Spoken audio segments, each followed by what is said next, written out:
Morning, friends. It's Miss Coconut. How are you doing? I'm doing well. So today I want to talk about prosperity bread.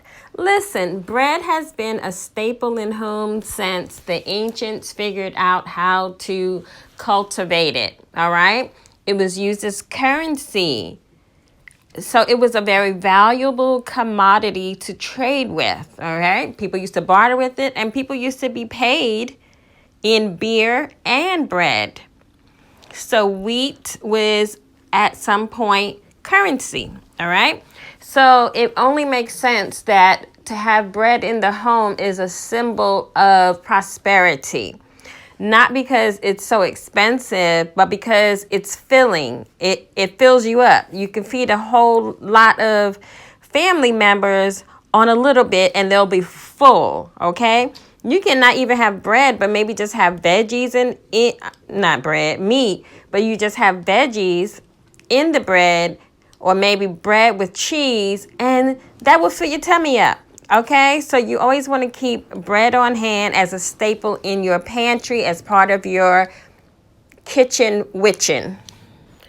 Using bread as a symbol of prosperity in your kitchen magic is one of the most powerful, effective, and simple tools that you can use.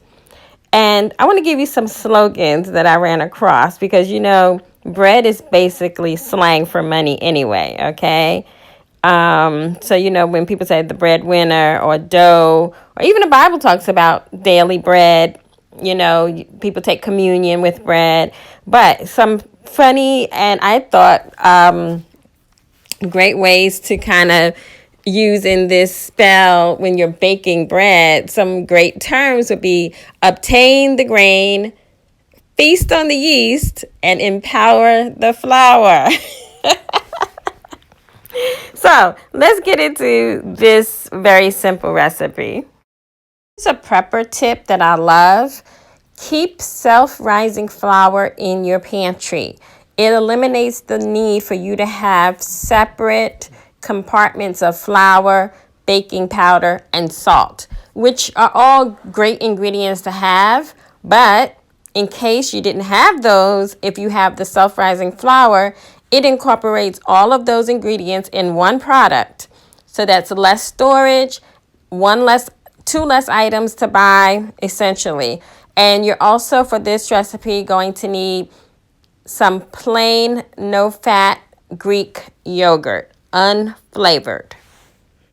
Money bread, you're going to need 1 cup of non-fat yogurt, Greek yogurt, and 1 cup of self-rising flour, and any money herbs that you may have on hand. You're going to, of course, as usual with any type of magic spells you're going to consecrate and clean the space that you are working within. You mix 1 cup of the self-rising flour with 1 cup of the Greek non-fat yogurt, the plain kind, not flavored, and you simply make a ball, and then in that you knead it and then separate it into 4 pieces, and it's basically going to make a flatbread, which I love. Many cultures actually bless the loaves of bread as they're being made with small crosses. You can do sigils or just do the money sign like I did with these. For good measure, go ahead and get all of your money herbs together, grind them up just a little bit, and sprinkle a little bit of them on top as you bless the loaves of bread that you're going to be making, or in this case, the pitas that we're making. Prepare your cast iron pot or pan, and I did drop a little bit of oil, probably a tablespoon or so in, not too much, and I fried the pieces of bread on either side about 2 to 3 minutes until they were nice and crispy and done on the inside. And of course, I do like mine a little on the darker side, so, it may look overcooked to you, but it's just right to me. So I bet you're wondering, what money herbs am I talking about?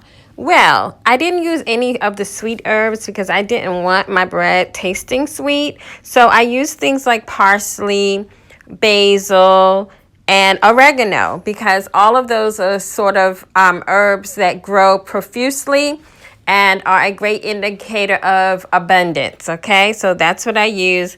I chopped it up chopped it up. I did grind it up some.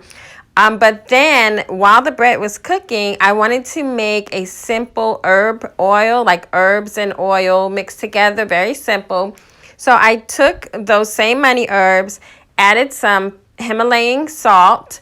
I added some pepper, some red pepper, some black pepper, and I mixed that together with some olive oil, and now I have a great dipping oil for my pita bread.